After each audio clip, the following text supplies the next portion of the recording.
Tales of demons and gods के पिछले episode में हमने ये देखा था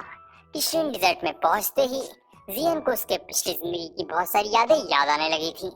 अब उसके आगे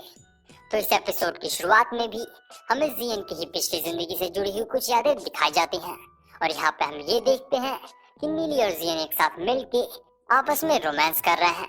आगे फिर सीन चेंज होता है और हम नीली को देखते हैं जो कि जियन के करीब आ रहा होता है और सपने करीब आता हुआ देख के जियन शर्मा जाती है, जिसके बाद वो शर्माने के साथ साथ उसे एक चाटा मार देती है और चाटा मारते हुए वो नीली से कहती है कि ठरकी लड़के दूर हटो, और ऐसा बोल के जियन शर्माते हुए वहां से भाग जाती है। जिसके बाद हमें नीली को दिखाया जाता है जो कि चाटा खाने के बाद में अपने मन में सोचते हुए कहता है कि आखिर इसे क्या हो गया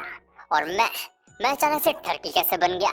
वहीं दूसरी तरफ नीली को चाटा खाता हुआ देख के लूपा उसकी टांग खींचते हुए कहता है कि नीली, भले मैं तुम्हारी जितना ताकतवर तो नहीं हूँ लेकिन तुम्हारी जितना ठरके भी नहीं हूँ। वैसे तुम्हें नहीं लगता कि तुम्हें मुझसे कुछ सीखना चाहिए? और उसकी इस बात को सुन के नीली उसे जवाब देते हुए कहता है कि मैं ठरकी नहीं हूँ, मैं तो बस ये चेक कर रहा था कि कहीं उसे कुछ हो तो नहीं गया। और ऐसा बोलते हुए नीली की नजर जियन पे पड़ती है,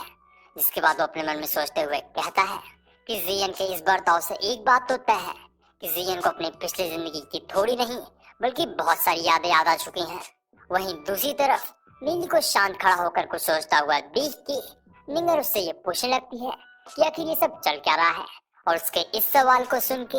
नीली उससे एक दूसरा सवाल करते हुए कहता है कि निंगर, क्या तुम पिछली जिंदगी में भरोसा करती हो? और नीली की इस बात को सुन के निंगर उसे ये बताती है कि हाँ, वो पिछली जिंदगी वाली बातों पे भरोसा करती है क्योंकि उसकी जिंदगी में बहुत सारी ऐसी चीजें हो चुकी हैं जो कि उसे इस बात पे भरोसा दिलाती हैं कि पिछली जिंदगी वाली चीजें होती हैं। जिसके बाद वो नीली को अपनी जिंदगी में हुई एक घटना के बारे में बताते हुए कहती है कि नीली, तुमसे मिलने से पहले मैं एक कभी ना खत्म होने वाले सपने के अंदर कैद थी और सपने में मैं एक जंगल के अंदर थी जो कि काला और बहुत ही डरावना था। और उस जंगल में थी तो सिर्फ और सिर्फ दर्द और तकलीफें, जहाँ पे मैं हर दिन और हर एक रात सिर्फ और सिर्फ तड़प रही थी। लेकिन एक दिन एक अनजान लड़के ने मुझे उस जंगल से आजाद करा दिया, जिसके बाद मैं उस सपने से बाहर आ गई और उस दिन से मेरी जिंदगी की एक नई शुरुआत हुई। और उसकी इस बात को सुन के नीली अपने मन में सोचते हुए कहता है कहीं ये ब्लैक मैजिकल फॉरेस्ट की तो बात नहीं कर रही, क्योंकि अगर ऐसा है तो इसका मतलब ये हुआ कि इसे भी अपनी पिछली जिंदगी की कुछ यादें याद हैं। जिसके बाद वो आगे सोचते हुए कहता है कि लगता है कि मेरा ये पुनर्जन्म उतना आसान भी नहीं है जितना मैंने सोचा था। इसी के साथ में फिर सीन बदलता है और हमें 3 दिन बाद का सीन दिखाया जाता है और यहाँ पे हम ये देखते हैं कि नीली और उसके दोस्त पिछले 3 दिनों से उसी मंदिर को ढूंढ रहे हैं जो कि इसी रेगिस्तान के अंदर है। लेकिन इतना ढूंढने के बावजूद भी अभी वो उस मंदिर तक नहीं पहुंच पाए हैं। जिसके बाद नीली का एक दोस्त उससे पूछते हुए कहता है कि नीली, हम पिछले 3 दिनों से यूं ही कुत्तों की तरह चले जा रहे हैं, क्या तुम हमें बताओगे कि आखिर हम जा कहाँ रहे हैं? और उसकी इस बात को सुन के नीली उसे बताते हुए कहता है कि हम लोग एक मंदिर को ढूंढ रहे हैं जो कि इसी रेगिस्तान में यहीं कहीं आसपास में है। और नीली की इस बात को सुन के वो सभी लोग बिना समय गवाए ही अलग अलग होकर उस मंदिर को ढूंढने लगते हैं। वहीं दूसरी तरफ हम नीली को देखते हैं जो कि एक जगह पे खड़ा होके अपने मन में सोचते हुए कहता है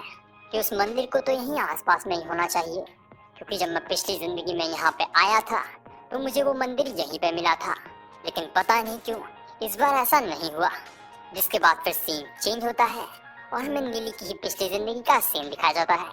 और यहाँ पे हम ये देखते हैं कि जब नीली श्रीन डिजर्ट में अपनी पिछली जिंदगी में आया था तब उसके साथ में क्या क्या हुआ था। तो नीली जब अपनी पिछली जिंदगी में यहाँ पे आया था तो उसे यहाँ पे एक मंदिर मिला था, जिसके अंदर थोड़ी देर आराम करने के लिए नीली उस मंदिर के अंदर गया हुआ था। लेकिन उस मंदिर के अंदर जाने के बाद में नीली को वहाँ पे कुछ अजीब और अनोखी चीजें मिली थी और उन्हीं अजीब और अनोखी चीजों में से एक चीज थी स्पेस और टाइम की किताब। और नीली की इसी याद के साथ में ये एपिसोड यहीं पे खत्म होता है।